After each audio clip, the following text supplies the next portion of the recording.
Santapan Harian Rabu 12 Januari 2022.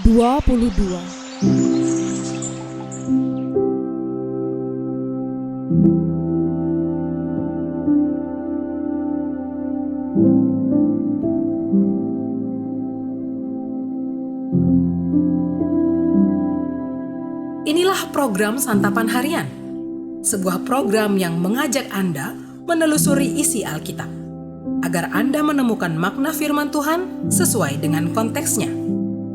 Santapan Harian tertuju bagi Anda yang ingin memiliki kehidupan rohani yang segar, kuat, dan sigap.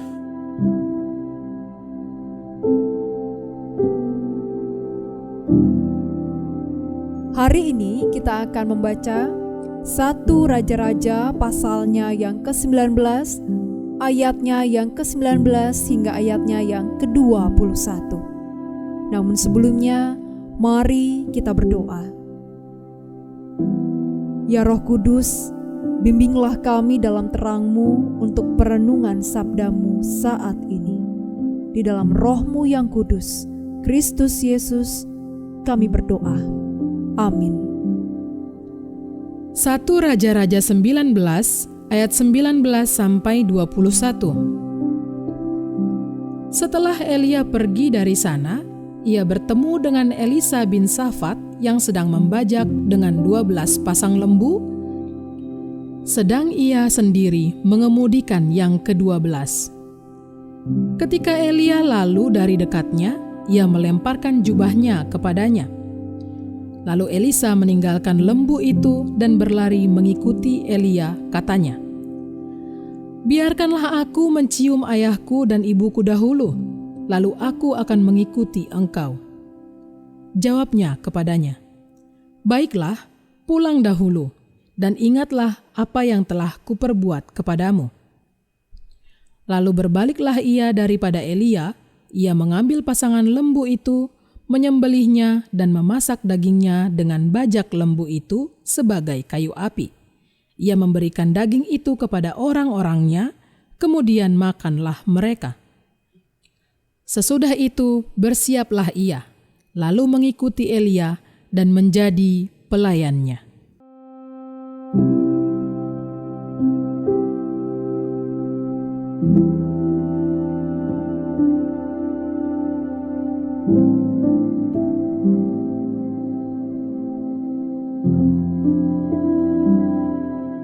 Sahabat Santapan Harian, Elisa, pemilik 12 pasang lembu, tampaknya cukup berada dan mapan. Panggilan Tuhan menghampirinya ketika Elia melemparkan jubah kepadanya sebagai tanda otoritas kenabian.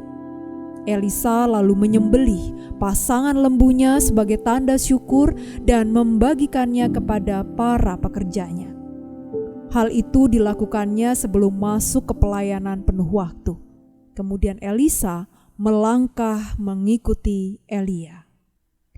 Berbagai kisah panggilan Tuhan tertulis di dalam Alkitab. Ada yang berusaha menolak seperti Musa. Bahkan ada yang berusaha melarikan diri seperti Yunus. Namun dalam kasus Elisa, yang ada hanya ketaatan. Cuma satu permintaannya, mencium ayah dan ibunya dulu sebelum terjun sepenuhnya ke dalam pelayanan. Kisah berbagai orang yang dipanggil ke dalam pelayanan sering penuh pergumulan. Ada pergulatan dengan diri sendiri, ada yang bergumul dengan keluarga dekat yang tidak bisa menerima. Dan ada pula yang harus bergulat dengan gereja yang memandang mereka sebagai penyesat, seperti yang dialami oleh Luther dan Calvin. Namun, respon yang benar akan panggilan Tuhan adalah taat dan melontarkan diri ke dalam pimpinan Tuhan. Ketaatan bisa saja seringkas kisah Elisa atau serumit kisah Musa atau Yunus. Setiap kita dipanggil dengan cara dan misi yang unik. Setiap orang harus menjalani proses panggilannya sendiri. Ada yang bergumul keras untuk masuk ke seminari, Tetapi ada yang justru harus pindah ke seminari lain karena perubahan arah dalam mencerna panggilan Tuhan. Kisah panggilan Elisa memang terkesan lurus dan sederhana.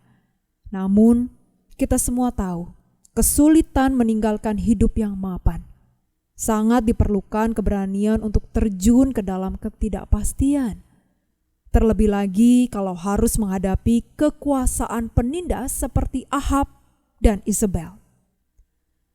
Ketika suara panggilan itu menghampiri kita, ketika kita sudah selesai dengan kemapanan dan orang tua kita, semoga Tuhan menolong kita melangkah seperti Elisa, ikut dalam tuntunan Tuhan. Mari kita berdoa. Kami dengar panggilan-Mu ya Tuhan. Kami mau ikut Engkau. Kami mau ikut walaupun sukar. Kami mau ikut Engkau.